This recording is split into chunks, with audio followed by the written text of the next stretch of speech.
The autumn air was crisp, carrying the scent of damp earth and distant wood smoke. Elena pulled her coat tighter. Imagine there are countless universes, not just ours. Each one is like a different bubble floating next to the others, or like rooms in a giant house, each with its own story, its own people, and its own rules. Some are almost like ours, while others are completely different. All these worlds exist side by side, even if we can't see them. Across from her, Liam stirred his tea. The spoon's soft clink punctuated the quiet afternoon. Do you ever feel as though you're not just one person? It's a strange sensation. This morning, I was one man, confidently presenting a project to a room of serious faces. An hour ago, I was another, laughing at a silly video from my sister. And now, sitting here with you, I feel like someone else entirely. It's not dishonest. It just feels layered. It's like living in parallel worlds, isn't it? Each world demands a different version of us. Sometimes I imagine my life as a mosaic of parallel worlds, each one shaped by the roles I play, the faces I wear. If I dared, I could catalogue these selves, tracing the invisible boundaries between them. There is the world of home, where sunlight spills across kitchen counters and laughter or silence fills the air. Here, I am gentle or impatient, a caretaker or a dreamer, my moods shifting with the rhythm of daily rituals and shared glances. This self is woven from memory, years of inside jokes, quiet forgiveness, and the comfort of belonging, even when I feel out of place. Then, with a change of clothes or a closing door, I enter the world of work, where my voice is measured, my posture straight, my ambitions quietly burning.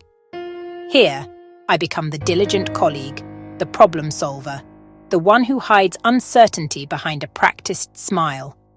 I measure my words, suppress my quirks, and wonder if anyone else feels the same tension, longing to be seen, yet afraid to reveal too much. And then, in the glow of a screen, I slip into the online world, a place where I can be bold, curated, or even anonymous. Here, identity is fluid, sometimes more honest, sometimes pure performance. I scroll, I post, I react, each gesture a brushstroke in a digital self-portrait, both real and imagined. And finally, in dreams, I am unbound, hero, wanderer, lost and found. In that private world, perhaps I am most myself, vulnerable, wild and free. I remember a time at a party with my colleagues, trying to be witty, sophisticated. Then my mother called. I reverted instantly to being her daughter, worrying whether she'd eaten. A colleague gave her a strange look, as if he'd caught a disguise slipping. Why do we feel the need to hide our other lives? Fear of being misunderstood. Each world has its own code. We become chameleons, changing colour to belong. Not out of deceit, but out of a deep instinct to be welcomed by the tribe. These shifts can be exhilarating, signs of psychological flexibility.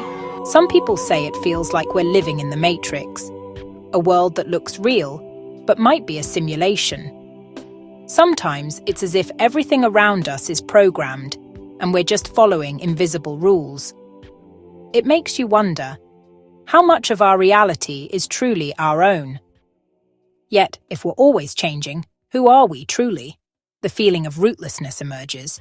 It can feel like performances without a director to unify the whole. So, how do we manage it? How do we move between worlds without breaking apart? It feels like a special skill, one nobody teaches. Is there a way to build bridges so they don't feel so separate? The artist, the daughter, the uncle, the professional?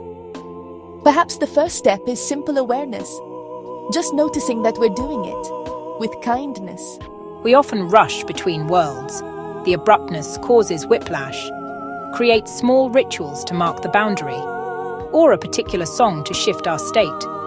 A short walk, time for the mind to catch up. Ultimately, compassion, toward ourselves and others, is the strongest bridge. As the afternoon light began to fade, a sense of peace settled between the two friends. So we are not a single, solid statue, made of many different threads: work, family, love, solitude. They don't always match, but together they form a complex, beautiful picture. Yes, a tapestry.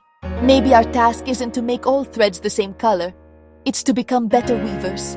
Handle the rough threads as skillfully as the soft. Let the bright, wild thread of dreams add something vital. Borrow wisdom across worlds. Patience, discipline, creativity. We're not just carrying masks. We let the best of each self seep into the others. By embracing our many selves, we don't lose identity, we expand it. An ever-evolving work of art, hopeful and liberating.